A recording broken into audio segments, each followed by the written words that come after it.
This is a quick recap on how to do the slash and spread method on the skirt block to create added fullness and a really nice frill at the end of your skirt.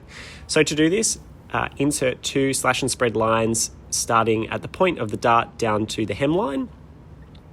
You can just do 1 slash and spread line, but I like to do multiple within the skirt to give me some even fullness. So I'm also going to place one in 5 centimeters towards the side seam. And then I didn't do this on my master, but when I'm tracing off my intermediate pattern piece, I also put a 3rd line in because I really wanted to make sure I had some really nice even fullness. But the principle is that you can put a slash and spread line anywhere through this skirt. Remembering that you can't cut your master pattern, so I'm now tracing off an intermediate pattern and redrawing in those slash and spread lines. Here you can see I've decided to put 1 more slash and spread line so that I've got 3 in total. But you could do as many or as little as you like. It just depends on how much fullness you want to add to the skirt and whether you want that to be even or uneven. Now I'm going to cut up each slash and spread line. When I get to the dart, I'm going to cut up one side of the dart leg. You might need to clip at the top of the paper or cut the paper off so you can easily move the slash and spread lines a little bit more evenly. I'm then going to place my slash and spread lines onto another piece of paper and lay them out evenly and tape them down. Now I can use a ruler here. I kind of did it by eye because I'm pretty good at knowing what 5-ish centimeters looks like.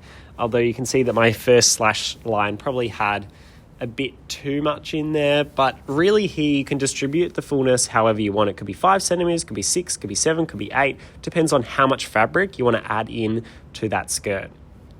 Now I'm going to draw in that hemline, so continue around.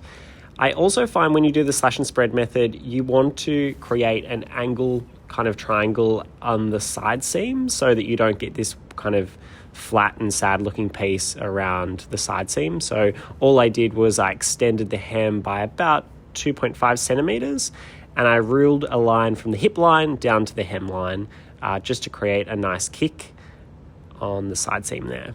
Now I'm tracing off my final pattern piece. So I'm just going to go around the whole pattern piece. I don't need to put in the slash and spread lines because we no longer need them. And I'm going to add 1 centimeter seam allowance all the way around. This is the front of the skirt, so I don't need to put seam allowance on the center front because we're going to cut on the fold. But obviously, if you were doing an asymmetric design, then you would put a seam allowance along that center front line. On the hem, I put 2 or 3-ish centimeters seam allowance. You could just put 1, totally up to you. Don't forget to put all pattern markings. And this is how you create fullness within a skirt. And you would do the exact same thing on the back. I'm just going to show you the front today as a bit of a recap. And then you can cut it out and it's ready to cut on your fabric.